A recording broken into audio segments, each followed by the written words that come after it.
A very good morning to all of you. Today I will be reading from the book Swamiji and his message written by Sister Nivedita.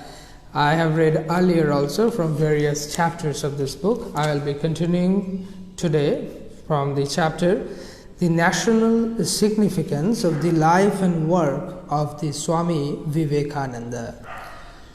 If the bodily presence of him who has known to the world as Vivekananda, all that remains today is a bowl of ashes. The light that has burned in seclusion during the last 5 years by our riverside has gone out now. The great voice that rang out across the nations is hushed in death. Life had come often to this mighty soul as storm and pain, but the end was peace.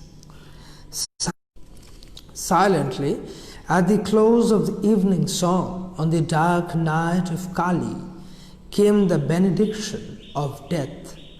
The weary, tortured body was laid down gently, and the triumphant spirit was restored to the eternal Samadhi. He passed when the laurels of his first achievements were yet green. He passed when new and greater calls were ringing in his ears.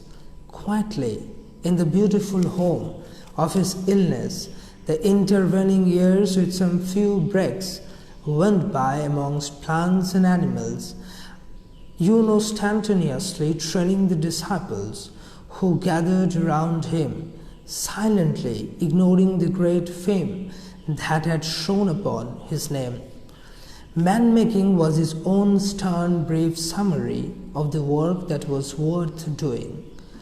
And laboriously, unflaggingly, day after day, he set himself to man-making, playing the part of the guru, of father, even of schoolmaster by turns. The very afternoon of the day he left us had he not spent 3 hours in giving a lesson on the Sanskrit grammar. External success and leadership were nothing to such a man. During his years in the West, he made rich and powerful friends who would gladly have retained him in their midst. But for him the Occident, with all its luxuries, had no charms. To him the garb of a beggar, the lanes of Calcutta, and the disabilities of his own people were more dear than all the glory of the foreigner, and detaining hands had to lose their hold of one who passed ever onward to the east. What was it that the West heard in him, leading so many to hell and cherish his name as that of one of the greatest religious teachers of the world? He made no personal claim. He told no personal story. One whom he knew and trusted long had never heard that he held any position of distinction amongst his Guru Bhais. He made no attempt to popularize with strangers any single form of creed, whether of God or Guru. Rather, through him, the mighty torrent of Hinduism poured forth its cooling waters upon the intellectual and spiritual worlds, fresh from its secret sources in Himalayan snows, a witness to the vast religious culture of Indian homes, and holy men he could never cease to be. Yet he quoted nothing but the Upanishads.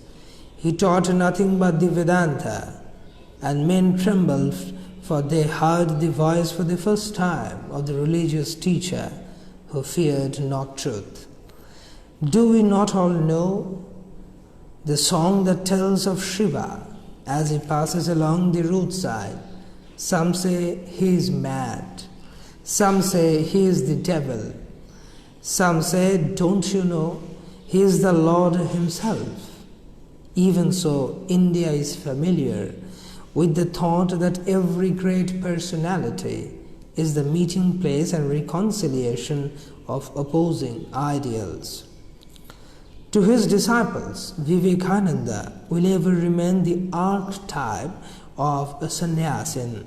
Burning renunciation was the chief of all the inspiration that spoke to us through him. Let me die a true sannyasi as my master did, he exclaimed once passionately, heedless of money, of woman, and of fame. And of this the most insidious is the love of fame, yet the self-same destiny that filled him with this burning thirst of intense vairagya embodied in him also the ideal householder, full of the yearning to protect and save, eager to learn and teach the use of materials, reaching out towards the reorganization and reordering of life.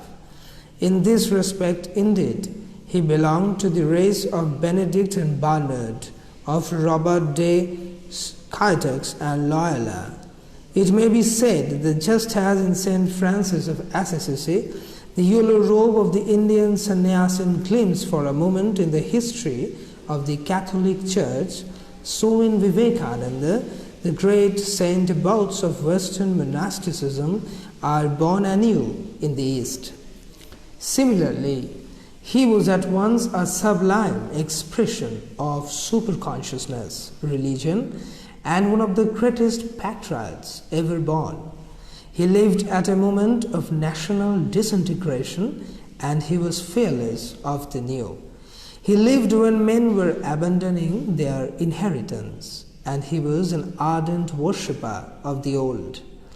In him the national destiny fulfilled itself, that a new wave of consciousness should be inaugurated always in the leaders of the faith.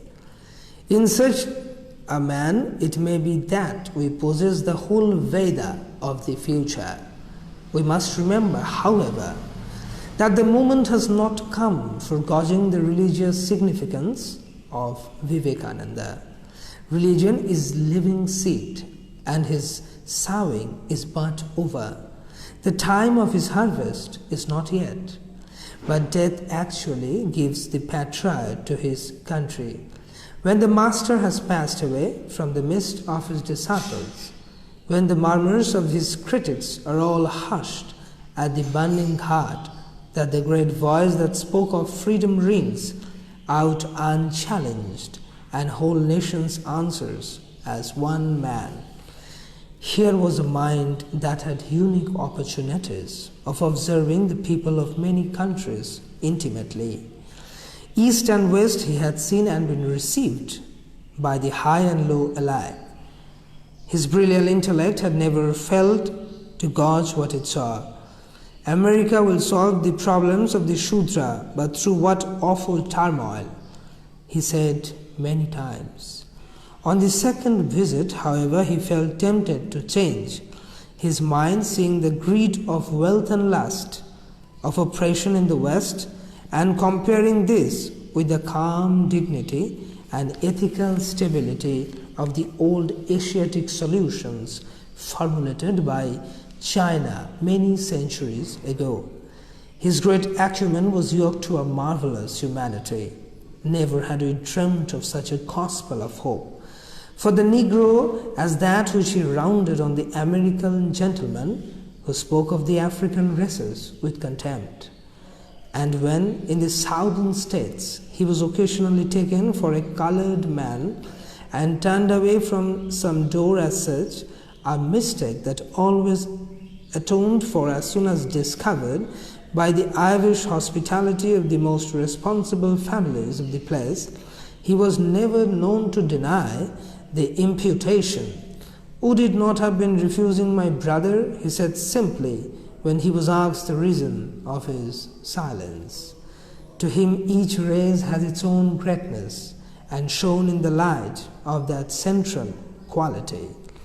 There was no Europe without the Turk, no Egypt without the development of the people of the soil.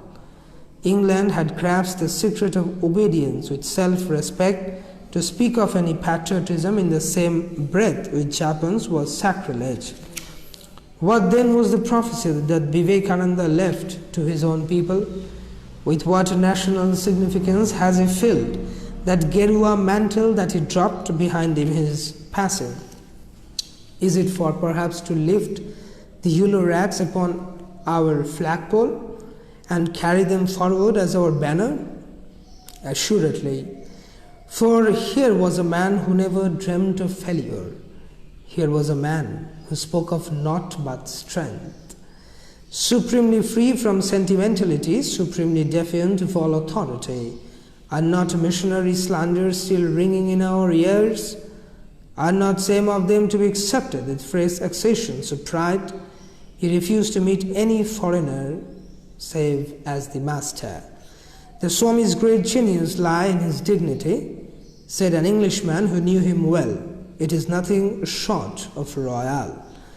He had grasped the great fact that the East must come to the West, not as a sycophant, not as a servant, but as guru and teacher, and never did he lower the flag of his personal ascendancy. Let Europeans lead us in religion, he would say, with a scorn too deep to be anything but merry. I never spoken of revenge. He said once, I have always spoken of strength. Do we dream of revenging ourselves on this drop of sea spray? But it is a great thing to a mosquito.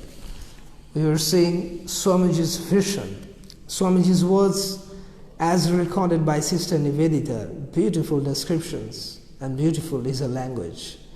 We feel pride, we feel honor, and we learn so many things, so many aspects of Swami Vivekananda, and how he is a meeting point between the West and the East, we were seeing. If Swamiji wants, maybe in coming days also, I will read from this beautiful book. This is the book. I think if you get a chance, you must buy this book. It's a very thin book, Swamiji and His Message, written by Sister Nivedita. Thank you. Jai Swamiji.